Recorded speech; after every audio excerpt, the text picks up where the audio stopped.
यीशु मसीह के नाम में आप सबका अभिनंदन। And we are glad to be gathering in this place this evening. और हम बहुत खुश हैं कि हम इस जगह आज एकत्रित होने में हैं। And we just read from the book of 1 Corinthians chapter 1 verses 26 to 29. और अभी हमने पढ़ा पहले कुरिन्थियों उसका पहला अध्याय और पद 26 से 29 तक। And let us also read 2 Peter chapter 1 and verse 10. और हम पढ़ेंगे दूसरा पत्रस उसका पहला अध्याय और उसका 10वां पद। There Peter is writing to the believers of the churches, brethren, therefore brethren, be even more diligent to make your call and election sure, for if you do these things, you will never stumble.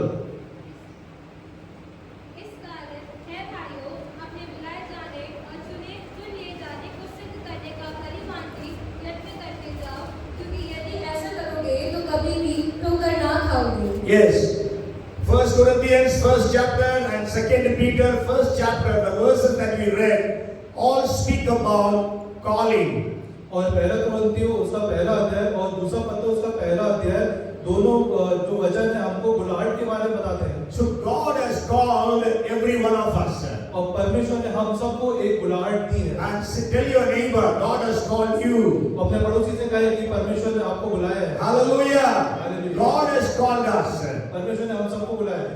And so the calling that God has given upon us is greater than all the things that you could have dreamed about your life. और परमेश्वर ने जो हमें बुलाहट दी है वो उन सब चीजों से बड़ी है जिसका हम सपना देखते हैं या जिसको हम पाने की कोशिश करते हैं। You know, the day when you were born again, और वो दिन जब आप फिर से जन्मे थे, when you accepted Jesus as your Lord and Savior, जब आपने प्रभु यीशु मसीह को अपना उद्धारकर्ता जाना था, God has a dream for you. और परमेश्वर का एक सपना है आपके लिए। Yes, so we know whenever we buy something very costly, we have a dream, we have a plan to use that thing. और जब भी हम कोई कीमती वस्तु या बहुत महंगी वस्तु खरीदते हैं तो हमारा उस चीज के से रिलेटेड एक सपना रहता है, एक योजना होती है। Okay, in the same way, when Jesus has bought you and me with His precious blood, He has a dream for you and for me. और जब प्रभु यीशु मसीह ने अपने बहुमूल्य लहू से हमें खरीद लिया है तो निश्चय ही उसका भी हमारे लिए एक प्लान है और एक सपना है। Yes, when we read the 55th chapter of Isaiah, और जब यशाया उसका 55वां अध्याय जब पढ़ते हैं, it speaks about the dream or the plan that God has regarding you and me. और वो एक योजना और एक योजना के बारे में है जो परमेश्वर आपके हमारे लिए एक रखता है। In the 8th verse it says, 8th and the 9th verses, for my thoughts are not your thoughts, nor are your ways my ways, says the Lord. For as the heavens are higher than the earth, so are my ways higher than your ways, and my thoughts than your thoughts. क्योंकि यहोवा कहता है, मेरे विचार और तुम्हारे विचार एक समान नहीं है, ना तुम्हारी गति और मेरी गति एक सी है, क्योंकि मेरी और तुम्हारी गति में और मेरे और तुम्हारे सोच विचारों में आकाश और पृथ्वी का अंतर है। Yes, God has a plan beyond your plans. और परमेश्वर की जो योजना है वो आपकी मेरी योजना से बहुत आगे है। You know, when Jesus called Peter, और जब परमेश्वर ने पतरस को बुलाया, Peter's dream was to be a fisherman. और पतरस को उस समय सपना था कि वो एक मछुआरा रहेगा, Because he was from a fisherman's family. क्योंकि एक मछुआरे के परिवार से वो आता था। But then when Jesus called him, what was Jesus' plan for Peter? मैं जब प्रभु यीशु मसीह ने उसे बुलाया, परमेश्वर यीशु मसीह की जो उसके लिए योजना थी, What was that plan? वो योजना क्या थी? To make him the fishers of men. और उसको इंसानों का मछुआरा बनाना। Yes, so that was God's plan. तो ये परमेश्वर की योजना थी। When David's father would have thought of David, even David would have thought about himself, what would have been their plans? और जब दाऊद के पिता उसके बारे में योजना बनाते होंगे या दाऊद खुद के बारे में योजना बनाता होगा तो उनकी क्या योजना रहती होगी? Maybe that David would have been a shepherd. अपने लिए एक चरवाहे का स्वप्न देखता होगा। But then what was God's plan? मगर परमेश्वर की क्या योजना थी? To make him the king. उसको एक राजा बनाने की। So in the same way, God has plans regarding every one of us. और इसलिए परमेश्वर की योजना है ये हम सबके लिए। It is beyond your own plans. और वो हमारी सोच से भी आगे है। It is beyond the plans of our parents. और वो हमारे जो माता पिता उनकी सोच से भी आगे है। And you know, Satan also has a plan for us. और शैतान की भी हमारे लिए एक योजना रहती है। Jesus says, the thief comes to steal and to kill and to destroy, but I have come to give life and that too in abundance. और Maybe we can read that verse, John chapter 10 and verse 10. यूहन्ना 10 और 10 हम पढ़ेंगे। चोर किसी और काम के लिए नहीं परंतु केवल चोरी करने और घात करने और नष्ट करने को आता है। मैं इसलिए आया कि वे जीवन पर और बहुतायत से पाएं। Yes, Satan's plan is to destroy you. और शैतान की योजना है आपको नष्ट करने की। But Satan's plan was to destroy Jesus when he was a child. और शैतान की योजना थी प्रभु यीशु मसीह को नष्ट करना जब वो बाल अवस्था में थे। Yes, Satan's plan was when Jesus was entering in the ministry through temptation. Satan wanted to kill Jesus. और शैतान की योजना थी जब यीशु मसीह अपनी सेवकाई में आ रहे थे तो परीक्षा के द्वारा उसको नष्ट करना चाह रहा था। So God has a plan. इसलिए परमेश्वर की योजना है। We read from the book of 1 Corinthians that God has chosen the weak things of the world to confound the might of the world. और हमने पहले कुरिन्थियों उसके अध्याय से पढ़ा था कि परमेश्वर ने जगत के कमजोरों को मूर्खों को चुन लिया है कि ज्ञानवानों को लज्जित करें। Yes, so God has chosen you and me. Maybe we are weak, maybe we are foolish, maybe we are nothing in the sight of the world. और परमेश्वर ने आपको हमको चुना है जबकि हम कमजोर हो सकते हैं, जबकि हम मूर्ख हो सकते हैं, फिर भी परमेश्वर ने हमको इसलिए चुना है। But today I want to share with you from the life of Timothy. मगर मैं आज आपको तीमुथियुस के जीवन से कुछ बताना चाहता हूँ। And my prayer is that every one of us must become a Timothy for the church. और मैं ये बताना चाहता हूँ कि हम में से हर एक जन वही कलीसिया के लिए तीमुथि बने ताकि वो एक महान काम कर सके। As Timothy was used by God in the first century, may God use every one of us in this 21st century. जैसे तीमुथि को परमेश्वर ने पहली शताब्दी की कलीसिया के लिए इस्तेमाल करा, तो इसी तरह परमेश्वर हमको 21वीं शताब्दी के लिए अपनी कलीसिया के लिए इस्तेमाल करे। See, when God calls somebody, it is not that person is worthy of the calling. और परमेश्वर अगर किसी को बुलाता है तो इसका मतलब ये नहीं है कि वो इंसान बहुत ही धनवान है या बहुत ज्यादा उच्च पद वाला है। वो योग्यता उसके पास है। योग्यता है ना? God chooses us in spite of our weaknesses and shortcomings. और परमेश्वर हमें हमारी कमियों के बावजूद और हमारी कमजोरियों के बावजूद हमको परमेश्वर हमको चुनता है। और हम जानते हैं even when God called Moses gave different excuses. और जब परमेश्वर ने मूसा को बुलाया तो मूसा भी उस समय अलग-अलग बहाने बना रहे थे। And even when God called Gideon was giving excuses. और जब परमेश्वर ने गिदोन को बुलाया तो गिदोन भी अलग-अलग बहाने बना रहे थे। And when God called Jeremiah gave excuses. और जब परमेश्वर यिर्मयाह को बुलाते तो यिर्मयाह भी वहाँ पे बहाने बना रहे थे। Okay, so today I want to share with you some things from the life of Timothy. और आज मैं आपको कुछ बताना चाहता हूँ तीमुथियुस के जीवन से। We all might have read the books of Timothy. हम सबने तीमुथि की किताब पढ़ी है। Okay, First Timothy and Second Timothy. पहला तीमुथि, दूसरा तीमुथियुस। And also we read about the ministries of Timothy in the other books of the New Testament. और हमने तीमुथियुस की सेवकाई के बारे में पढ़ा है जो अन्य किताबें नए नियम की। And so we are going to study the things in his life. और अब आज हम उनके जीवन से कुछ चीजों को देखेंगे। The first thing I want to share with you is his weaknesses, his shortcomings. और सबसे पहली चीज जो मैं आपके सामने बताना चाहता हूँ वो तीमुथि की कमियां। Okay, the second part will be how Timothy overcame all those shortcomings or weaknesses. और दूसरे भाग में हम देखेंगे कि तीमुथि कैसे अपनी कमियों के ऊपर जय पाने पाया। And the third thing is how God blessed Timothy. और तीसरी बात हम देखेंगे कि परमेश्वर ने तिमोथी को कैसे आशीषित करा। But I don't think I will be able to complete it today पर मुझे ऐसा नहीं लगता कि आज के दिन में पूरा खत्म कर पाऊंगा, because there are at least 4 weaknesses or shortcomings in the life of Timothy, क्योंकि तिमोथी के जीवन में 4 ऐसी कमियां थी and there are 6 things that Timothy did to overcome those shortcomings, और ऐसी 6 चीजें हैं जिनको तिमोथी ने कहा था अपनी कमियों पे जय पाने के लिए, and also 3 things that God did for him. और 3 ऐसी चीजें जो परमेश्वर ने तिमोथी के लिए करी। So that means almost 13 points we have. और इसका मतलब हमारे पास 13 बिंदु हैं। Okay, but then maybe I think we will be just able to share today the shortcomings in the life of Timothy. और मुझे लगता है आज के दिन में मैं सिर्फ तिमोथी की जो कमियां हैं वो आपके सामने रखना चाहूंगा। Let's read 16th chapter of Acts and verse 1. और हम प्रेरितों के काम 16 और उसका पहला पद पढ़ेंगे। प्रेरितों के काम 16 और उसका पहला पद। फिर वह दिरबे और लुस्त्रा में भी गया। वहाँ तीमुथियुस नामक एक चेला था जो किसी विश्वासी यहूदी का पुत्र था, परंतु उसका पिता यूनानी था। Maybe we will read second verse also.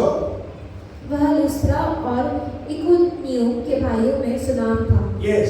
So first verse I will read. It says, then he means Paul came to Derbe and Lystra. They were 2 cities. And behold, a certain disciple was there named Timothy, the son of a certain Jewish woman who believed, but his father was Greek.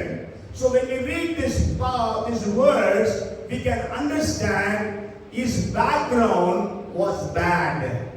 और जब हम इस वचन को पढ़ते हैं तब हम ये देख सकते हैं कि उसका जो बैकग्राउंड था, पृष्ठभूमि थी, वो किस प्रकार की थी? वो गलत थी, गंदी, वो सही नहीं थी। Okay, so we know during the days of the Bible, if a Jew gets married to a non-Jew, it was considered very, very bad. और बाइबल के दिनों में हम देखते हैं जब एक यहूदी किसी नॉन यहूदी से विवाह करता था तो वो एक बहुत ही बुरी चीज मानी जाती थी। Yes, you may remember if you study the book of Ezra and Nehemiah, और आपको याद होगा जब आप एज़रा और नेहमिया की किताब का जब अध्ययन किया था, the Bible says that Nehemiah beat up the people who married non-Jews. और वहाँ लिखा है कि एज़रा नेहमिया ने लोगों को मारा जिन्होंने नॉन जू से शादी करी थी। Okay, and then he said you should separate from those people. और उन्होंने बोला तुम्हें वहाँ उनसे अलग होना पड़ेगा। Okay, here in this chapter we read that there was a Jewish woman by name Eunice, and she got married to a Greek man. His name is not there. और यहाँ पे हम देखते हैं जो एक यहूदी औरत थी, यहाँ नहीं है, वहाँ पर 2 Timothy 1st chapter 4th verse में उसका नाम यूनिका यूनिके लिखा है हिंदी में, यूनिस इंग्लिश में।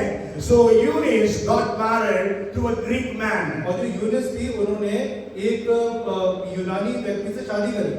So that means Greek man was an idol worshipper and this Jewish woman was worshipping the living God. और इसका मतलब ये जो यूनानी व्यक्ति था वो एक मूर्ति पूजक था और जो यहूदी थी वो जीवते परमेश्वर की आराधना करती थी। That's why Paul in the 1st chapter and 26th verse says, इसलिए पौलुस पहला अध्याय उसकी 26वें पद में ऐसा कहता है। in 1 Corinthians 1st chapter 26th verse he says, not many of you, for you see your calling, brethren, that not many were many wise according to the flesh, not many mighty, not many noble are called. है भाइयों, अपने बुलाए जाने को तो सोचो कि ना शरीर के अनुसार बहुत ज्ञानवान और ना बहुत सामर्थी और ना बहुत कुलीन बुलाए गए। Yes, not many noble. So that means Timothy was not from a noble family. और यहाँ पे ऐसा लिखा है ना बहुत कुलीन, तो इसका मतलब ये है कि जो तिमोथी था वो एक कुलीन व्यक्ति नहीं था। Yes, so but God called him. मगर परमेश्वर ने उसको बुलाहट दी। Maybe your family background is not good. और हो सकता है आपकी पारिवारिक पृष्ठभूमि जो है बहुत अच्छी नहीं होगी। But that does not mean that God cannot call you. इसका मतलब ये नहीं कि परमेश्वर आपको बुलाहट नहीं देंगे। If you read about Saul or Paul, और अगर आप शाऊल या पौलुस के बारे में पढ़ते हैं, he says in the Philippians 3rd chapter, और वो कहते हैं फिलिप्पियों उसका 3रा अध्याय में, he tells about his background. वो अपनी पृष्ठभूमि के बारे में बताते हैं 7 great things of his background.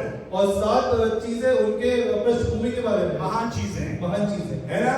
It says 5th verse and 6th verses, circumcised the 8th day of the stock of Israel, of the tribe of Benjamin, a Hebrew of the Hebrews, concerning the law, a Pharisee, concerning zeal, persecuting the church, concerning the righteousness which is in the law, blameless.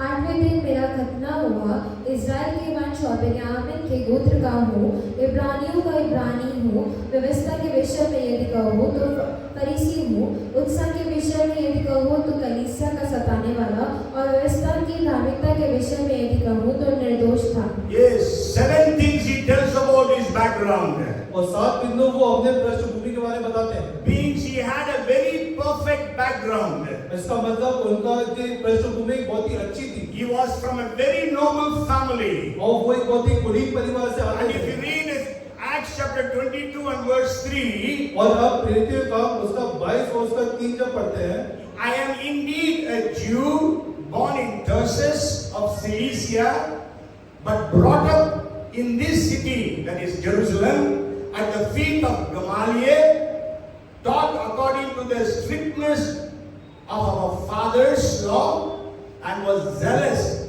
toward God as you all are today. मैं तो यहूदी मनुष्य हूँ जो कलिकिया के तरसूस में जन्मा, परंतु इस नगर में गमलीएल के बाबू के पास बैठकर पढ़ाया गया और बाप दादों की व्यवस्था की ठीक रीति पर सिखाया गया, और परमेश्वर के लिए ऐसे गुण लगाया था जैसे तुम सब आज लगाए हो। Yes, so go home and read these verses. और घर जाकर इस अध्याय को पढ़ें। Greek Timothy had a very bad family background, और तिमोथी की जो पारिवारिक पृष्ठभूमि थी वो बहुत ही अच्छी नहीं थी, but then Saul's or Paul's background was superb. और जो पौलुस की पारिवारिक पृष्ठभूमि थी वो बहुत ही ऊंचे दर्जे की थी, And both were called by Jesus. और दोनों प्रभु यीशु मसीह द्वारा बुलाए गए। Hallelujah. Today you might have been from a very good family background or very bad family background, but I want to tell you, God has called you. और आज अगर आप बहुत ही अच्छी पृष्ठभूमि से आते हैं या बहुत ही बुरी पृष्ठभूमि से आते हैं, मैं आपको बताना चाहता हूँ कि परमेश्वर आपको बुलाते हैं। Hallelujah. Hallelujah. Tell your neighbor you have a calling. पड़ोसी से कहिए कि आपके पास परमेश्वर की बुलाहट है, God has called you. परमेश्वर ने आपको बुलाया है, Jesus has called you. यीशु मसीह ने आपको बुलाया है। Hallelujah. Hallelujah. It is not the prime minister who has called you, but the prime minister of prime ministers that has called you. वो प्रधानमंत्री नहीं है बल्कि प्रधानमंत्री है जिन्होंने आपको बुलाया है।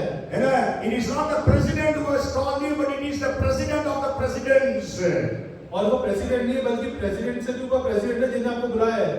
राष्ट्रपतियों का राष्ट्रपति, प्रधानमंत्रियों का प्रधानमंत्री, उसने आपको और मुझको बुलाया। Hallelujah, hallelujah, praise the Lord. So your calling is not small, और आपकी बुलाहट जो है वो छोटी नहीं है। God has called you. यीशु मसीह ने आपको हु बुलाया। Has called you? Jesus. God has called you, Jesus has called you, first thing. And the second thing, the weakness in the life of Timothy is, let's read 1 Timothy chapter 4 and verse 12. और दूसरी जो तिमोथी की कमी थी वो हम देखेंगे 1 Timothy chapter 4 and verse 12. पहला तिमोथी 4 अध्याय उसका 12वीं आयत। It says, let no one despise your youth, but be an example to the believers in word, in conduct, in love, in spirit, in faith, in purity. कोई तेरी जवानी को तुच्छ ना समझने पाए, पर वचन और चाल चलन और प्रेम और विश्वास और पवित्रता में विश्वासियों के लिए आदर्श बन जा। Yes. So the second weakness of Timothy is he was young. और दूसरी कमी जो तिमोथी के अंदर थी कि वो एक युवा थे। Yes, but you may say, young is good. No, you can say that. मगर आप कहेंगे युवा तो होना अच्छी बात है ना। But then you have to see what was his responsibility. मगर आप देखें कि वहाँ उनकी क्या क्या जिम्मेदारी थी। Maybe Timothy was 30 years of age when First Timothy was written. और हो सकता है कि तिमोथी जो है 30 साल के होंगे जब पहला तिमोथी की किताब लिखी गई थी। Okay, he was just 30 years of age. वो सिर्फ 30 साल के थे। But what was the ministry he was given? और उनकी सेवकाई क्या दी गई थी? Somebody can knows? कोई बता सकता है? Huh? Yes, Timothy was called to pastor the biggest church of the first century. और तिमोथी की बुलाहट थी वो पहली सदी के सबसे बड़ी कलीसिया के पासवान होने की थी। How can a 30 years old, 30 years young boy pastor a church of almost 1 lakh people? और एक 30 साल का युवा कैसे 1 लाख जन की कलीसिया को पासवानी कर सकता है? Because the history says that having 60,000 to 1 lakh members in the church of Ephesus. और इतिहास कहता है कि वहां पे 60,000 से 1 लाख तक के लोग उसी कलीसिया में होंगे। And they say it was the biggest church of the first century. और इतिहास कहता है वो पहली सदी का सबसे बड़ी कलीसिया थी। Only 30 years of age. सिर्फ 30 साल की उम्र।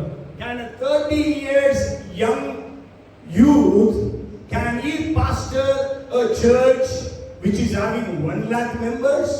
क्या एक 30 साल का युवा उस कलीसिया को जिसमें 1 लाख जन हैं क्या उसकी पासवानी कर सकता है? That is the second weakness in the life of Timothy. ये दूसरी कमी थी तिमोथी उसके जीवन में। But we have to understand God can use every one of us, whatever may be our age. और हमें ये समझना है कि परमेश्वर हम में से किसी को भी इस्तेमाल कर सकते हैं, हमारी उम्र कितनी भी हो। God can use the children here. How many children are here? God can use you. और परमेश्वर बच्चों को इस्तेमाल कर सकते हैं जितने भी बच्चे यहाँ पे हैं। Okay? You know Moses' sister protected Moses. और आपको पता है कि मूसा की जो बहन है उसने मूसा की रक्षा करी थी। Yes, because when the parents they made a tokhri basket and put the child who was 3 months old Moses in the basket and left the child in the Nile River. और उसके माँ-बाप ने एक टोकरी बना के उस बच्चे को उसमें रखा और नील नदी में उसको ऐसे ही छोड़ दिया। Because king's commandment was every male child born to an Israeli family must be sacrificed into river Nile. क्योंकि राजा का ये आदेश था कोई भी अगर लड़का यहूदी घराने में जन्मेगा तो उसको नील नदी में फेंक दिया जाए। But the parents protected him for 3 months. मगर उन माँ-बाप ने उनको 3 महीने तक बचा करके रखा। But then after that they cannot protect him because he will cry and then now he will be trying to go, I mean slowly he will grow and begin to walk and go out, so they will be caught. क्योंकि उसके बाद वो रोने लगे होंगे और उसका और भी कुछ एक्टिविटी करे होंगे जिससे वहां पे पता चल सकता था। So we know Miriam was following that basket. और हम जानते हैं कि मिरियम जो है उस बास्केट को वहां पे उसके पीछे जा रही थी। So God used 9 years old Miriam to protect her brother Moses. इससे परमेश्वर 9 साल की मिरियम को वहां पे मूसा की प्रोटेक्शन के लिए इस्तेमाल करते। Samuel, what was his age when he began to prophesy? और सैमुअल की क्या उम्र थी जब उसने भविष्यवाणी करना चालू करी? Bible does not say that. Bible हमें इसके बारे में नहीं बताता। Maybe he was 5 years of age. हो सकता है 5 साल के वो होंगे। 6 years of age. 6 साल के हो सकते When हैं। God called Samuel, Samuel. जब परमेश्वर ने बोला Samuel, We know God gave him prophecies. और हम जानते हैं कि परमेश्वर ने उन्हें भविष्यवाणी दी। The boy with 5 loaves of bread and 2 fishes. He was a boy. और जो बच्चा जिसके पास 5 रोटी 2 मछली थी वो भी एक छोटा बालक था। And it was his tiffin, his lunch box, lunch. और वो उसका भोजन था वो जो वहां पे ले गया था। But God used that to feed 5,000 families. परमेश्वर ने उसको इस्तेमाल किया 5,000 परिवारों को पोषण करने के लिए। So today children here, God can use you for many people. इसलिए जो बच्चे यहाँ बैठे हैं वो जाने की परमेश्वर आपको इस्तेमाल कर सकते हैं। And I want to share this testimony. और मैं गवाही आपके सामने रखना चाहता This हूँ। happened in Bihar. और ये बिहार में हुआ था। One young couple with a small infant child they came to a church of the pastor and they began to thank the pastor so much and glorify God. और एक जवान दंपति एक नवजात को अपनी गोदी में रख के कलीसिया में लाए और वहां आके परमेश्वर की बड़ाई और जय जयकार कर रहे थे And thanking the pastor. और पासवान को धन्यवाद दे रहे थे। But the pastor does not know them. मगर पासवान को उसके बारे में नहीं पता था। But what happened? पर क्या हुआ था? 1 year earlier, एक साल पहले this couple had no children. इस दंपति को कोई संतान नहीं थी, So they used to go from place to place for a blessing of a child. और वो जगह जगह जाते थे कि उनके संतान पैदा हो सके, They went to all different places. और वो अलग अलग जगह जाते थे। Somebody said, there is a church here, you go there, and if the pastor prays for you, you can have a child. और किसी ने बताया यहाँ पे एक चर्च है, वहाँ पे जाइए और वहाँ का पासवान आपके लिए प्रार्थना करेगा तो आपको निश्चय बच्चा हो जाएगा। So when this couple came to the church, और जब ये दंपति उस कलीसिया में आया the pastor and his wife were not there. और पास्टर उनकी पत्नी वहाँ पे नहीं थे, But their 5-year-old son was there. उनके 5 साल का जो बालक था वहाँ था And he prayed for them. और उसने उसके लिए उनके लिए प्रार्थना की। 5-year-old boy prayed for the couple to have a child. और 5 साल के बच्चे ने उस दंपति के लिए वहाँ पे प्रार्थना करी, बच्चा And हो God गया। answered the child's prayer. और परमेश्वर ने उस प्रार्थना का जवाब Hallelujah. Today the family follows Jesus. आइए हम तालियां बजाएं परमेश्वर के लिए. Hallelujah. Can't Jesus use our children? क्या परमेश्वर हमारे बच्चों को इस्तेमाल नहीं करेंगे? Hallelujah. I have shared this testimony. Again I will share another testimony. और मैंने ये गवाही बताई, मैं और गवाही आपके सामने बताऊंगा। When there was a mighty revival that broke out in the 1965 in Indonesia. और 1965 में जो एक बड़ी जागृति आई थी इंडोनेशिया में। You know, Indonesia was or is a Muslim country. और हम जानते हैं कि जो इंडोनेशिया है वो था और है एक Muslim country. This particular church, there are children, और इस एक कलीसिया में बच्चे थे and so they gathered as children's teams. और वो एक बच्चों का एक गुट बनाकर वहाँ जमा होते थे। And it is said there were 8 children's group in that church. और वहाँ पे 8 बच्चों का एक गुट था। Okay, each group there were 8 to 10 children. और एक गुट में 8 से 10 बच्चे थे। And they were of the age of 6 to 10 years. और वो 6 से 10 साल के लगभग थे। And every Monday to Friday after coming from school they will gather from 4 p.m. to 6 p.m. and pray every day. और मंडे टू फ्राइडे वो वहाँ स्कूल के बाद आते थे और 4 से 6 बजे इकट्ठा होकर वहाँ पे प्रार्थना किया करते थे। And on Saturdays they used to go for outreach to preach the gospel. और सैटरडे को वो बाहर जाते थे सुसमाचार प्रचार करने के लिए। Around 5 to 10 miles around their village. और 5 से 10 मील उनके गांव के आसपास। So when this revival broke out, और जब ये जागृति आई, lakhs of Muslims accepted Jesus. और बहुत सारे लाखों मुसलमानों ने वहाँ पे यीशु मसीह को ग्रहण किया। Islands after islands accepted Jesus. Islands. और टापू ने यीशु मसीह को ग्रहण किया। Because you know islands, Indonesia is an island. Okay, anyhow, so when this revival broke out, people from different parts of the world went to Indonesia to witness what God is doing there. और जब ये जागृति आई तब दुनिया के अलग अलग भागों से लोग वहाँ पे पहुंचे कि इंडोनेशिया में क्या हो रहा है। And so one missionary went to this church. और एक मिशनरी उस कलीसिया में गए And he asked the children, "Are you not afraid to go alone?" और उन्हें पूछा, बच्चों क्या तुम्हें डर नहीं लगता ऐसे बाहर अकेले जाने से? Then one of the children answered, और एक बच्चे ने वहाँ पे जवाब दिया, "Whenever we go out for outreach for preaching the gospel, और जब भी हम बाहर जाते हैं वचन का प्रचार करने के लिए 10 feet ahead of us, 10 feet behind us, 10 feet on our right side, 10 feet on our left side, there is one angel standing." और हमारे आगे 10 फीट, पीछे 10 फीट, दाएं 10 फीट, बाएं 10 फीट परमेश्वर का स्वर्गदूत वहाँ पे रहता है। Every time 4 angels come with us. और हर बार 4 स्वर्गदूत हमारे साथ होते हैं। Why we need to be afraid? हमें क्यों डरने की जरूरत है? And you know, through those children, islands have accepted Jesus. और हम जानते हैं उन बच्चों के द्वारा टापू के टापू जो है यीशु मसीह में आ गए। And during that revival, 2 crores Muslims accepted Jesus. 2 crores. और उस जागरण के दौरान 2 करोड़ मुस्लिम जो है वो यीशु मसीह के पास आए। Hallelujah. Hallelujah. Even today they are all believers. They are not backslidden. और आज की तारीख में भी वो विश्वासी है, वो पीछे नहीं गए। 25% of Indonesia are believers.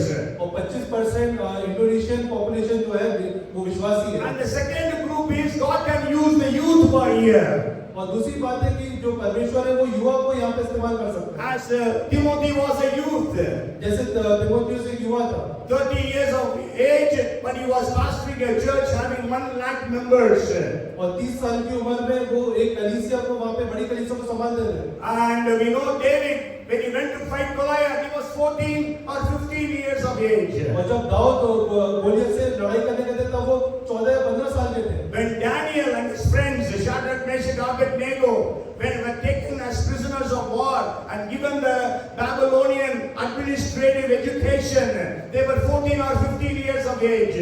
और जब शद्रक, मेशक, अबेदnego और डैनियल गए थे तब वो 14-15 साल के थे जब वो बेबीलोन की बंधुआई में गए थे। And we know how God used them. और हमें पता है कि परमेश्वर ने कैसे उनका इस्तेमाल They किया carried out great exploits. और उन्होंने एक बहुत बड़े अद्भुत काम किए। Bible says Nebuchadnezzar bowed down before Daniel. और बाइबल कहती है कि नबूकदनेस्सर ने दंडवत किया दानियल को। Can you imagine the emperor bowing down before a prisoner of war? और आप सोच सकते हैं कि एक राजा जो है किसी बंदी के आगे ऐसे दंडवत करे। That is how God used them. और ऐसे परमेश्वर ने उनका इस्तेमाल If करा। God used them there, can't God use our youth in India? क्या परमेश्वर ने इस्तेमाल करा तो क्या परमेश्वर भारत देश के युवाओं को इस्तेमाल नहीं करेंगे? You know, when God called Jeremiah, और जब परमेश्वर ने यिर्मयाह को बुलाया, Jeremiah said, Lord, I am a youth, I don't know to speak. वो कहते हैं कि परमेश्वर मैं युवा हूँ, मुझे नहीं पता कैसे बोलना है। But God used him.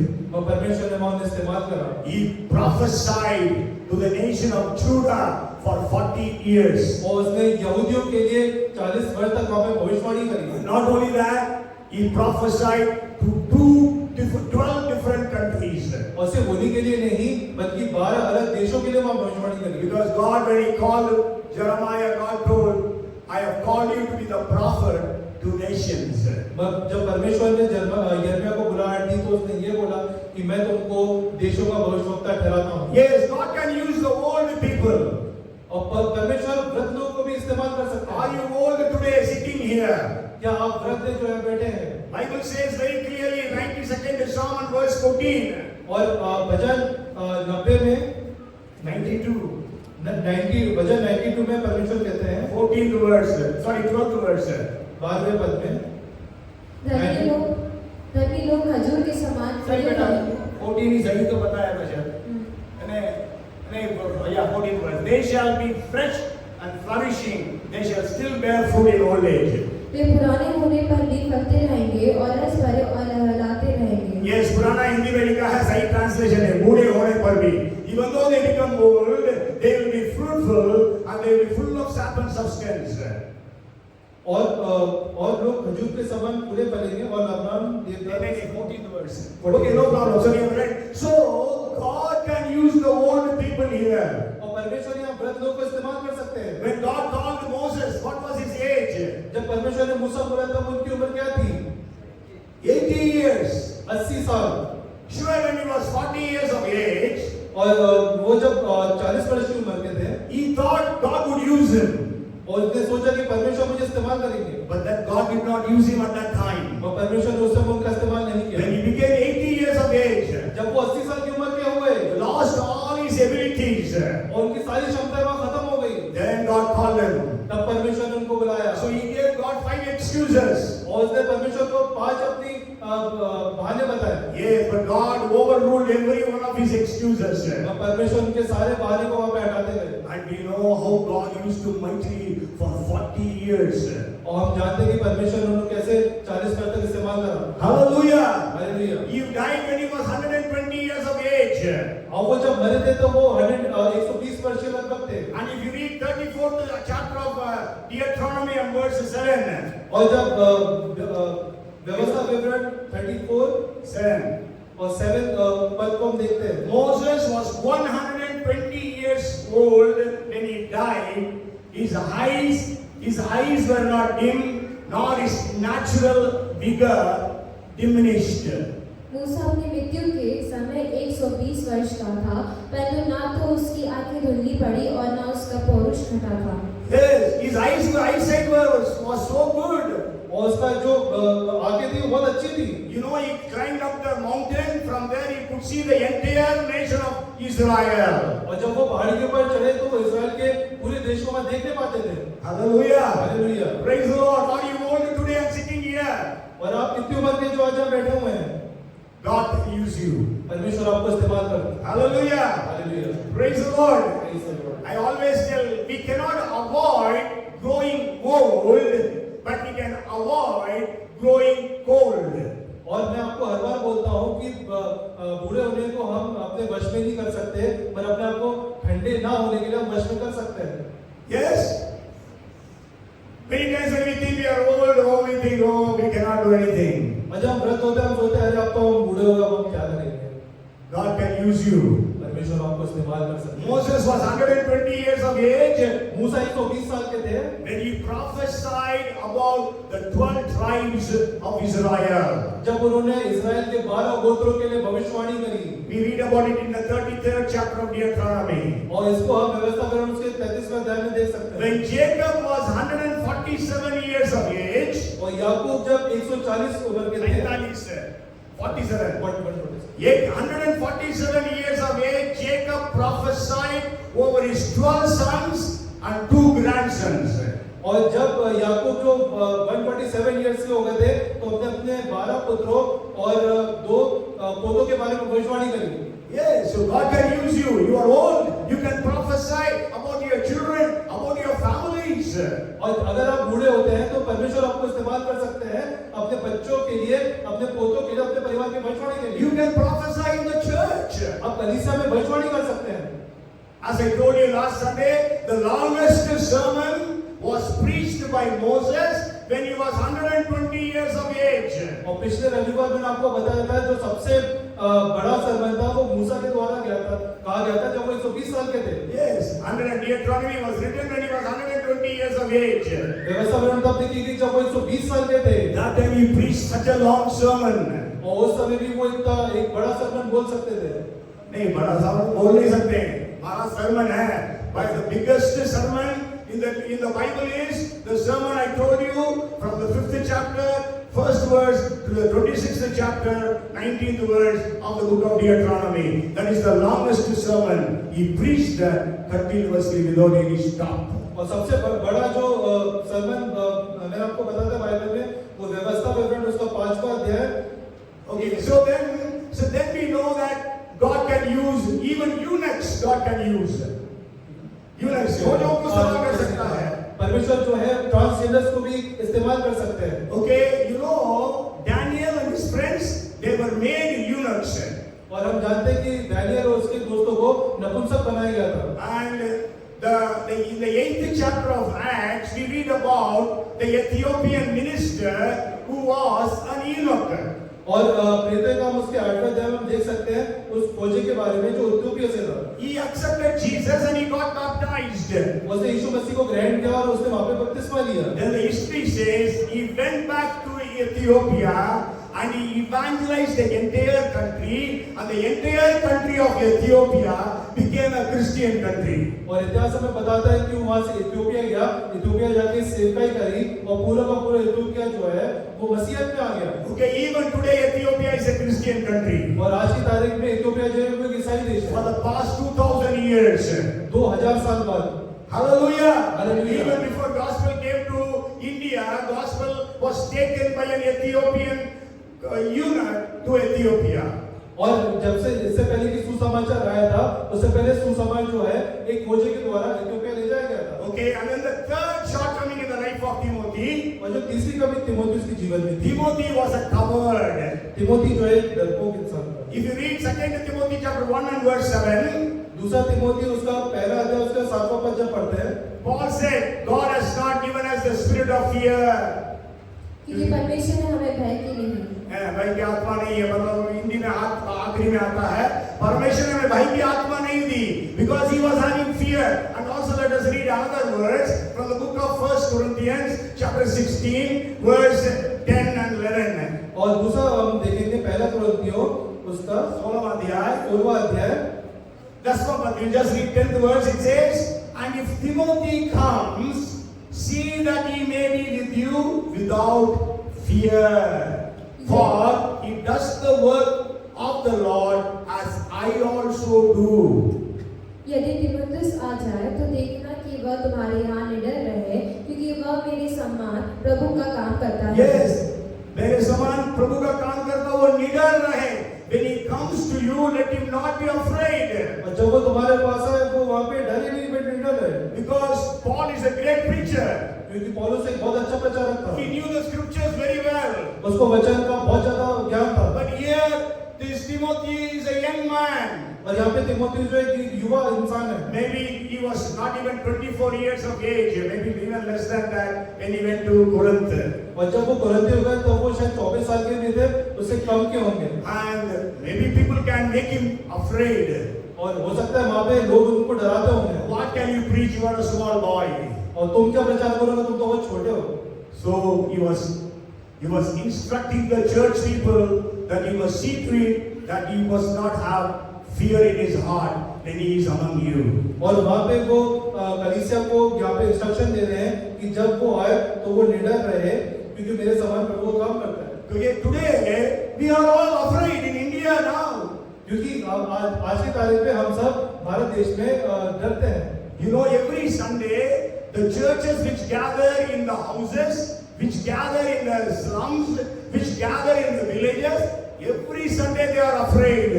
और हर रविवार जो घर में अपनी कलीसिया चलाते हैं, जो गांव में अपनी कलीसिया चलाते हैं, या जो झोपड़पट्टी में अपनी कलीसिया चलाते हैं, वो बहुत डरते हैं। Because anytime anybody can come and attack them. क्योंकि किसी भी समय कोई भी आकर के हमला कर सकता है। So we are also in the same situation. और हम भी इसी परिस्थिति में हैं। 20 years back, I know there was we have preached in every slum of India, of Bhopal. और आज से 20 साल पहले मुझे याद है कि हमने हर एक क्षेत्र में भोपाल का जाके प्रचार किया था। Even brother सरकार में remember those things. और ब्रदर सरकार को वो चीजें याद होती He has also come with us to many slums. और वो भी हमारे साथ बहुत से झोपड़पट्टी में He has shared his testimonies in those places. और उन्होंने अपनी गवाही उन जगहों में We have gone to Thursday after Thursday, we have gone to the hospitals and prayed for the sick people in the wards, and they used to get healed. और हर गुरुवार हम अस्पतालों में जाते थे और वार्डों में प्रार्थना करते थे, वहाँ लोग चंगे होते थे। We have gone to the jails to preach the gospel. और हम जेल खानों में गए थे प्रचार करने के लिए। We have preached in the anti-de-addiction center, Gandhi Bhavan in the Shamla Hills. और हम एडिक्शन सेंटर जो शामला हिल्स में, वहाँ जाकर के हम प्रचार करते थे। And I have preached in many colleges those days. और बहुत से विश्वविद्यालयों में जाकर मैंने प्रचार करा। Colleges में, महाविद्यालय में. Okay, so we had no fear in our hearts those days. और उस समय हमारे दिल में बिल्कुल भी भय नहीं था। But today मगर आज we cannot. आज नहीं, ऐसा नहीं है। है ना? If I go and preach, they may arrest me. आज मैं जाकर प्रचार करूँगा, हो सकता है मुझे गिरफ्तार कर लेंगे। So I am afraid. इसलिए So we are also in the same boat. और आज भी हम इसी परिस्थिति में हैं। Okay, so he was a coward. We are also cowards now, mostly in North India at least. और अगर वो वहाँ पे डरपोक थे, तो आज हम भी डरते हैं, स्पेशली नॉर्दर्न रीजन इंडिया में। And time is up. So the fourth point is, और चौथा बिंदु है, Timothy, though he was young, he was sickly. और तिमोथी जबकि युवा था मगर वो एक बीमार व्यक्ति था। You know where it is written? आपको पता है तो कहाँ लिखे हैं? 1 Timothy chapter 5 and verse 23. पहला तिमोथियोस 5वां अध्याय उसकी 23वां पद। भविष्य में केवल जल ही का पीने वाला ना रहो, पर अपने पेट के और अपने बार-बार बीमार होने के कारण थोड़ा-थोड़ा दाखरस भी काम में लाया करें। Yes, no longer drink only water, but use a little wine for your stomach's sake and for your frequent infirmities. भविष्य में केवल जल ही का पीने वाला ना रहे, पर अपने पेट और अपने बार-बार बीमार होने के कारण थोड़ा-थोड़ा दाखरस भी काम में लाया करें। Because he was often falling sick. क्योंकि वो बार-बार बीमार पड़ते थे। Okay, So here the people misinterpret the scripture और यहाँ पे लोग इस वचन का गलत मतलब निकालते हैं because in English it is wine. क्योंकि अंग्रेजी में उसका वाइन लिखा है, But sure it is good in Hindi it is written darkness. मगर हिंदी में यहाँ पे दाख रस लिखा है। Okay, so actually that is what Paul is meaning. और पौलुस यहाँ पे यही चीज बताना चाह रहे हैं। Okay, but then wine, so people say, oh, Bible advises us, encourages us to drink. और लोग वहाँ पे कहते हैं कि बाइबल तो हमें खुद ही वहाँ पे शराब पीने के लिए बोल रही है। No. It is actually, wine is used in English like that. But anyhow, it is fresh juice. He was asking Timothy to drink. मगर यहाँ पे पौलुस जो है, जो ताजा रस होता है, उसको वहाँ पे तिमोथी को पीने को बोल रहे If हैं। you meet a sick person, what do you say? अगर कोई बीमार को आप देखते हो तो क्या बोलते हैं? Huh? Drink some soup, drink some fresh juice, eat some protein, you say all those things. पौष्टिक आहार, और आप उनको पौष्टिक आहार खाने के लिए बोलते हैं, है ना? Whenever we see somebody sick, पाया का सूप पी लेना, है ना? सक्कर वाला लोग ने नहीं बताया था, डॉली बता रही थी. Okay, so when we see a person who is sick, we say, so that is what Paul is telling. और जब किसी बीमार को देखते हैं तो हम ये चीज बोलते हैं, वही चीज पौलुस यहाँ So पे you are sick today here, आज कोई बीमार है यहाँ पे, you can be used of God. और परमेश्वर आपको इस्तेमाल कर सकते हैं। Hallelujah. Hallelujah. God can use the sick people. परमेश्वर बीमारों को इस्तेमाल कर He सकते was हैं। young, sure, 30 years of age, but he was sick. और वो जवान थे 30 साल के जब वो बीमार थे। Hindi is a better translation. It says बार-बार बीमार होने के कारण बार-बार बीमार होता था वो, जवान था तो भी. English में लिखा है frequent infirmities. But anyhow, so I want to tell you these 4 shortcomings Timothy had. और मैं आपको बताना चाहता हूँ 4 कमियां जो तिमोथी के जीवन में। Okay, what is the first one? पहली क्या थी? Family background. Tell me, family background. पारिवारिक पृष्ठभूमि। Second, he was young. बोलिए, वो युवा था. And the third, he was a coward. And fourth, he was sickly. So don't give excuses. I am sick. I have this pain. I have that pain. Do ministry for God. और बहाने ना बनाएं कि मैं तो बीमार हूँ, मुझे यहाँ दर्द हो रहा है, वहाँ दर्द हो रहा है, परमेश्वर के लिए सेवका ही करें। Hallelujah. Hallelujah. So from today, nobody is going to give any bahana, any excuse. और आज से यहाँ पे कोई बहाने नहीं बनाएगा, Because this Timothy, though he had these 4 weaknesses, he did great things for God, about which we are going to hear next Sunday. जबकि तिमोथी जिसके पास ये सारी कमियां थी, फिर भी वो जाते थे और परमेश्वर की वहाँ सेवकाई करते थे। Come, let us pray. आइए प्रार्थना करें। We'll sing that song, करता समर्पण आत्मा और जीवन. Let us commit our lives unto Jesus today. आइए हम अपने जीवन को प्रभु के हाथों में समर्पित करें. करता समर्पण आत्मा और जीवन. Hallelujah. Praise the Lord. आइए हम सब खड़े हो जाएं. हम सब खड़े हो जाएं. आइए हम प्रभु का धन्यवाद करें. धन्यवाद करें उस तिमोथी के जीवन के लिए. Let's thank God for Timothy's life. Oh, how though he was having these 4 shortcomings, he was used of God. उसके जीवन में ये 4 कमियां होने के बावजूद भी वो परमेश्वर के लिए इस्तेमाल योग्य रहा. Praise the Lord. Amen. Let us all surrender ourselves unto Jesus. We commit our weaknesses unto Jesus, our age to Jesus, our family background to Jesus, even our cowardice, our fearfulness, हमारे संकोचपन को प्रभु के हाथ में दे दें, कायरता को, अपने आयु को प्रभु के हाथों में दें, बुजुर्ग हैं, जवान हैं, बच्चे हैं, परमेश्वर इस्तेमाल कर सकता है, अपने पृष्ठभूमि को प्रभु के हाथों में दें, आप अच्छी पृष्ठभूमि से आए हो, खराब पृष्ठभूमि से आए हैं, शायद आप बीमार हैं, प्रभु इस्तेमाल कर सकता है. God can use you. Hallelujah. Praise the Lord.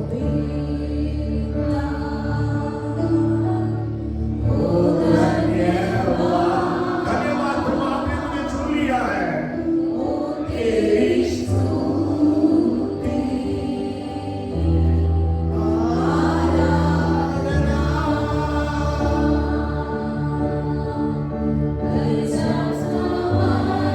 Let us all surrender. करता समर्पण प्रभु. आत्मा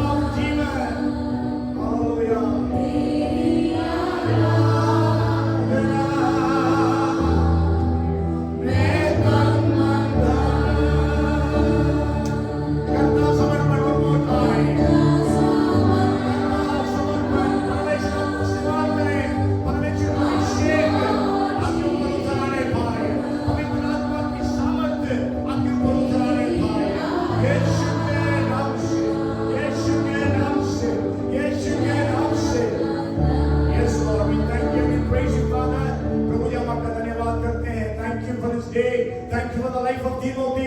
Thank you, Lord, because you are God who has called us. प्रभु आप परमेश्वर है जिसने आपने हमें बुलाया है प्रभु जी। जब आपने हमें बुलाया हमें योग्य ठहराता है। जब आपने हमें बुलाया हमें अभिषेक करता है। जब आपने हमें बुलाया हमें इस्तेमाल करता है। इसलिए हर एक को इस्तेमाल कर, चाहे बच्चे हो, बड़े हो, बुजुर्ग हो, जवान हो, सबको इस्तेमाल करने के लिए आज हम आपसे प्रार्थना करते हैं। यदि बीमार भी है उस बीमारी के बावजूद वो इस्तेमाल करने के योग्य बन जाए प्रभु जी। कोई भी पृष्ठभूमि से आए हो उनको इस्तेमाल कर प्यारे पिता। हम आपका धन्यवाद धन्यवाद धन्यवाद धन्यवाद देते हैं प्रभु, स्तुति करते हैं। आज का दिन को आपने आशीषित किया है, हम धन्यवाद देते हैं। हर एक को ब्लेस कर सारी महिमा आपको देते हैं। प्रार्थना उद्धार करता प्रभु यीशु के नाम से मांगते हैं, आमेन और आमेन। अब हमारा स्वर्गीय पिता परमेश्वर का प्रेम, उद्धार करता प्रभु यीशु मसीह का अनुग्रह, पवित्र आत्मा की सहभागिता और अभिषेक और सामर्थ्य हमें से हरेक के सामने अब से लेकर सदा सर्वदा बनी रहे, आमेन और आमेन। बोलो प्रभु यीशु मसीह की, बोलो प्रभु